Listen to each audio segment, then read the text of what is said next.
उदयपुर गांव में एक आलसी ज्ञानचंद रहा करता था। वह रोज सुबह उठता, पूजा करता, खाना खाता और सो जाया करता, जिसकी वजह से उसकी पत्नी बहुत परेशान रहा करती थी। एक दिन ज्ञानचंद भरी दोपहरी में अपनी झोपड़ी में सो रहा होता है। अरे अरे अब तो उठ जाइए जी। दैया रे दैया, आखिर कब तक यूं ही सोते रहोगे? सुबह से दोपहर हो गई है जी, उठ जाइए, जाकर अपने खेत देखाइए ना। इस बार की भी अपनी फसल अच्छी नहीं हुई है। हाँ। अरे अरे क्यों तंग करती हो भाग्यवान? है ये मेरे सोने का समय है। हाँ, मेरा राहु बता रहा है कि अभी बाहर जाना मेरे लिए शुभ नहीं होगा। हाँ, अभी खेत में जाऊंगा तो जरूर कोई अपशगुन होगा। हाँ, तुम एक काम करो भाग्यवान, मेरे लिए भोजन ले आओ, मुझे बहुत भूख लगी है। जाओ जाओ लेकर आओ भोजन। हाँ। हे भगवान, दैया रे दैया, ये कैसा आलसी पति दिया है मुझे, जिसे बस सोना और खाना ही आता है। थोड़ी देर पहले अभी तो भोजन किया था आपने और अभी फिर से। हे भगवान, दिन भर में कोई तो काम करते नहीं आप। हाय हाय, किस आदमी के साथ बन गई मैं। दैया रे दैया। ये देखिए जी, मैं आपके लिए भोजन ले आई हूँ, अब तो उठ जाइए ना। अरे वाह वाह, कितनी अच्छी खुशबू है भोजन की। लाओ लाओ भाग्यवान, भोजन दो मुझे। वाह वाह वाह, आज तो तुमने गुड़ का चूरमा भी बनाया है। अरे वाह वाह वाह, अरे वाह भाग्यवान, मजा आ गया। बहुत ही स्वादिष्ट भोजन बनाती हो तुम तो। हाँ, अरे वाह वाह, तुम्हारा तो कोई जवाब ही नहीं है भाग्यवान, बहुत ही मजेदार। हाँ। दैया रे दैया, वो सब तो ठीक है जी, लेकिन अभी आप बाजार से थोड़ा अनाज ले आइए, घर में अनाज खत्म होने को है। ऐसे में मैं क्या भोजन बनाऊंगी? क्या कहा भाग्यवान? अनाज खत्म होने को है? अच्छा अच्छा, ले आऊंगा कल सुबह जाकर। अभी बाहर जाना अपशगुन होगा। हाँ, अभी तो तुम्हारे हाथ का स्वादिष्ट भोजन खाकर मुझे बहुत थकान हो गई है। अभी मैं भाग्यवान ऐसा करता हूँ कि सो जाता हूँ। अच्छा, मैं सोता हूँ। दैया रे दैया, हे भगवान, आपको तो दिन भर सोने के अलावा कुछ नहीं सूझता। जब देखो तब आलस। मैं बहुत तंग आ गई हूँ आपसे। अगर ऐसे ही चलता रहा तो मैं अपने मायके चली जाऊंगी। हाँ, बता ही देती हूँ आपको। अच्छा अच्छा ठीक है भाग्यवान, बाद में सोचूंगा इस विषय के बारे में। अभी मुझे नींद आ रही है। हाँ, तुम मुझे सोने दो। हाँ। जिसके बाद ज्ञानचंद खर्राटे लेता हुआ सो जाता है। अगली सुबह एक साधु महाराज ज्ञानचंद के घर भिक्षा मांगने आते हैं। अरे कोई है, साधु को भिक्षा दे दो, भिक्षाम देहि। अरे साधु महाराज, क्या चाहिए आपको? बताइए मुझे, मैं अभी लाकर देती हूँ। हाँ। बेटी, मैं काशी यात्रा से लौटा हूँ, मुझे बहुत भूख लगी है। अगर खाने को थोड़ा भोजन मिल जाता तो थोड़ी शांति मिलती बेटी। अरे हाँ हाँ, क्यों नहीं साधु महाराज, आइए आइए, हमारी झोपड़ी में आइए ना, मैं अभी आपके लिए भोजन लेकर आती हूँ। हाँ। अरे क्या हुआ भाग्यवान, क्यों चिल्ला रही हो? अरे मुझे मेरी नींद से जगा दिया तुमने। आखिर किससे बात कर रही हो? अरे दैया रे दैया, उठ गए आप, ये तो चमत्कार ही हो गया। देखिए देखिए, काशी से साधु महाराज आए हैं हमारे द्वार पर। ज्ञानचंद साधु महाराज को देखकर थोड़ा खुश हो जाता है। अरे अरे माफ कीजिएगा महाराज जी, आइए आइए, आप अंदर आइए। वाह वाह वाह वाह, सुबह सुबह आपके दर्शन पाकर तो मैं धन्य ही हो गया। हाँ। जिसके बाद साधु ज्ञानचंद की झोपड़ी में आकर बैठ जाते हैं। अरे भाग्यवान, जल्दी से महाराज के लिए भोजन लेकर आओ। जाओ जाओ जाओ, जल्दी जाओ, जल्दी से लेकर आओ। जाओ जाओ। हाँ हाँ, मैं अभी भोजन लेकर आती हूँ। हाँ, साधु महाराज जी के लिए, बस मैं अभी गई, अभी आई। तभी ज्ञानचंद की पत्नी साधु के लिए भोजन से भरी थाली लेकर आती है। ये लीजिए महाराज, आप भोजन कीजिए। हाँ, कीजिए कीजिए, खाकर बताइए मेरे हाथों का भोजन कैसा लगा आपको। अरे वाह वाह, बहुत ही स्वादिष्ट भोजन था। मेरी तो आत्मा ही तृप्त हो गई बेटा। सच में तुम्हारी पत्नी के हाथों में तो माँ अन्नपूर्णा का स्वाद है। बेटी बहुत खूब, मैं बहुत खुश हुआ। इसलिए तुम कोई भी मुझसे एक इच्छा मांग सकती हो। तभी ज्ञानचंद ये सुनकर खुश हो जाता है। क्या सच में महाराज, आप मेरी एक इच्छा पूरी कर सकते हैं? अगर ये सत्य है महाराज, तो मुझे वरदान दे दीजिए कि मुझे जीवन में कभी कोई कार्य ना करना पड़े महाराज। मैं पूरा जीवन आराम करके ही बिताना चाहता हूँ। हाँ। ये बात सुनकर साधु महाराज थोड़ा हैरान हो जाते हैं। ये तुम क्या बोल रहे हो बेटा? ये मनुष्य जीवन है। मनुष्य को अपना जीवन व्यतीत करने के लिए अपने दैनिक कार्य तो करने ही पड़ते हैं। तुम्हारी ये इच्छा सृष्टि के नियम के विरुद्ध है बेटा। महाराज, आपने कहा ना कि आप मेरी एक इच्छा पूरी कर सकते हैं, तो मैंने आपको अपनी एक इच्छा बता दी महाराज। अगर अब आपने मेरी इच्छा पूरी नहीं की तो यह आपके बोले गए शब्दों का अपमान होगा महाराज। हाँ। तभी ज्ञानचंद की ये बात सुनकर साधु थोड़ा सोच में पड़ जाता है। अच्छा तो ठीक है, अगर यही बात है तो हम तुम्हारी ये इच्छा अवश्य ही पूरी करेंगे। अब हम अपने शब्दों को वापस नहीं ले सकते हैं। हम तुम्हारी ये इच्छा अवश्य ही पूरी करेंगे। डरो मत, ये जादुई राक्षस है, ये तुम्हारी हर इच्छा पूरी करेगा। तुम्हारी इच्छा है कि तुम जीवन में कभी कोई कार्य न करो, तो ये जादुई राक्षस तुम्हें कोई कार्य नहीं करने देगा। तुम्हें जो भी कार्य करवाना होगा ये जादुई राक्षस कर देगा।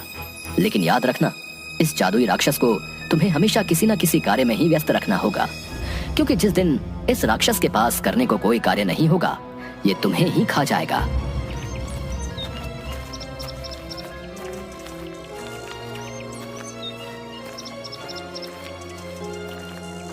तभी ये बात सुनकर ज्ञानचंद की पत्नी थोड़ा डर जाती है। तैयार है तैयार, नहीं नहीं, ये आपने क्या कर दिया जी? अपने आलस में आकर साधु महाराज से कैसी मूर्ख इच्छा मांग ली। मुझे तो आपके लिए बहुत चिंता हो रही है जी। अगर किसी दिन इस भयानक दिखने वाले राक्षस ने आपको ही खा लिया तो मैं क्या करूंगी जी? अरे भाग्यवान, तुम व्यर्थ में ही चिंता कर रही हो, ऐसा कुछ नहीं होगा। अब तुम देखना मैं इस राक्षस से कैसे सारे कार्य करवाता हूँ। अब तो मुझे कोई कार्य ही नहीं करना पड़ेगा भाग्यवान है, और तुम्हें भी मुझसे कोई शिकायत नहीं होगी। हाँ। हे मनुष्य, बोलो, मैं तुम्हारा क्या कार्य कर सकता हूँ? क्या आदेश है तुम्हारा? जल्दी बताओ, वरना मैं तुम्हें ही खा जाऊंगा। हाँ। जाओ जादुई राक्षस, बाजार जाकर अनाज की बोरियां ले आओ। जा जाओ, घर में अनाज की बोरियां नहीं है। हाँ हाँ ठीक है, अभी जाता हूँ, लेकर आता हूँ अनाज की बोरियां। और वह राक्षस अचानक से गायब हो गया और तुरंत ही अनाज की बोरी ले आता है, जिसे देखकर ज्ञानचंद और उसकी पत्नी हैरान हो जाते हैं। तैयार है तैयार, अरे जादुई राक्षस, तुम इतनी जल्दी अनाज की बोरी ले आए? मेरी तो कुछ समझ नहीं आ रहा। मैं कोई साधारण राक्षस नहीं हूँ, बल्कि एक मायावी राक्षस हूँ। इसलिए जो भी तुम मुझे कार्य करने को दोगे, उसे मैं अपनी मायावी शक्ति से पल भर में ही कर दूंगा। अब बताओ और क्या कार्य करना है, वरना मैं तुम्हें ही खा जाऊंगा। ज्ञानचंद थोड़ा सोच में पड़ जाता है। अच्छा अच्छा ठीक है, तुम यहाँ से मेरे खेत में जाओ और जाकर सिंचाई कर दो। जादुई राक्षस, जाओ जाओ। ठीक है, मैं तुम्हारे खेत की सिंचाई करके अभी आया। तैयार है तैयार, सुनिए जी, मुझे तो बहुत डर लग रहा है। ये जादुई राक्षस तो सच में बहुत भयानक है जी। अगर सच में इसने आपको कुछ कर दिया तो? अरे भाग्यवान, तुम देख रही हो ये कितनी जल्दी मेरा बताया हुआ कार्य कर देता है। देखो, अगर ये मेरे साथ रहा तो मैं सदैव आराम से जीवन व्यतीत करूंगा। हाँ, तुम चिंता मत करो, ये मुझे कुछ भी नहीं करेगा। हाँ, मैं हमेशा ही इसे कोई ना कोई कार्य देता ही रहूंगा। हाँ। तभी वो राक्षस फिर से आ जाता है। हे मनुष्य, मैं तुम्हारे खेत की सिंचाई कराया हूँ। तुम्हारे खेत की सिंचाई करके मुझे बड़ा ही आनंद आया, लेकिन अभी मुझे बहुत जोरों की भूख लगी है। जल्दी से मेरे लिए भोजन का प्रबंध करो, वरना मैं तुम्हें ही खा जाऊंगा। अरे नहीं नहीं जादुई राक्षस, तुम क्या बोल रहे हो? इन्हें कुछ मत करना, मैं भी तुम्हारे लिए भोजन लेकर आती हूँ। तभी ज्ञानचंद की पत्नी राक्षस के लिए खूब सारा अलग अलग तरह का खाना लेकर आती है। सारा भोजन चट कर जाने के बाद और भोजन लेकर आओ, जाओ, मुझे और भूख लगी है, जाओ मेरी भूख शांत करो। ज्ञानचंद और उसकी पत्नी दोनों ये सुनकर दुखी हो जाते हैं। अरे अरे, पूरे घर का राशन तो खा गया ये जादुई राक्षस, आखिर अब कैसे शांत होगी इसकी भूख? तभी उसकी पत्नी घर के बाहर लगे एक तुलसी के पेड़ के पास जाती है और बहुत बड़े पतीले में, जिसमें खूब सारा दूध रखा होता है, उसमें उन तुलसी के पत्तों को डाल देती है और उस दूध के पतीले को राक्षस के पास लेकर जाती है। ये लो जादुई राक्षस, इस दूध को पी लो, इस दूध से तुम्हारी भूख शांत हो जाएगी। जिसके बाद राक्षस सारा दूध पी जाता है और एक लंबी डकार लेता हुआ। हाँ भाई, अब आया मजा, अब मेरी भूख शांत हो गई है। वाकई ये दूध बहुत ही स्वादिष्ट था। आनंद आ गया। अच्छा बताओ, अब क्या कार्य करना है तुम्हारा? जल्दी बताओ, वरना मैं तुम्हें खा जाऊंगा। अब ज्ञानचंद उसे कोई ना कोई काम बता देता और राक्षस झट से कर देता। लेकिन एक दिन ऐसा आया जब ज्ञानचंद के पास उस जादुई राक्षस को बताने के लिए कोई काम नहीं था। ऐसे में ज्ञानचंद बहुत दुखी हो गया। अरे भाग्यवान, ये मैंने क्या आफत अपने गले में डाल ली है। उस राक्षस को मैं जो भी काम देता हूँ, वो राक्षस उसे बहुत शीघ्र ही कर लेता है। आज तो मेरे पास उसे देने के लिए कोई काम भी नहीं बचा। अब ऐसे में तुम ही बताओ मैं क्या करूँ? लगता है आज तो मुझे वो राक्षस खा ही जाएगा। हाय भाग्यवान, अब मैं क्या करूँगा? अब तो मैं तुम्हें छोड़कर उस राक्षस के पेट में जाने वाला हूँ।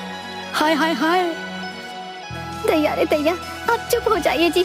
मैंने आपसे कहा था वो जादुई राक्षस बहुत भयानक है, लेकिन आप चिंता मत कीजिए, मैं उस जादुई राक्षस को आपको कुछ नहीं करने दूंगी। हाँ, लेकिन आपको भी मुझसे वादा करना होगा, आज के बाद आप अपने सारे काम खुद ही करेंगे। हाँ अरे हाँ हाँ भाग्यवान, मैं वादा करता हूँ आज से अपने सारे कार्य स्वयं ही करूंगा। हाँ, लेकिन तुम मुझे उस राक्षस का भोजन बनने से बचा लो भाग्यवान।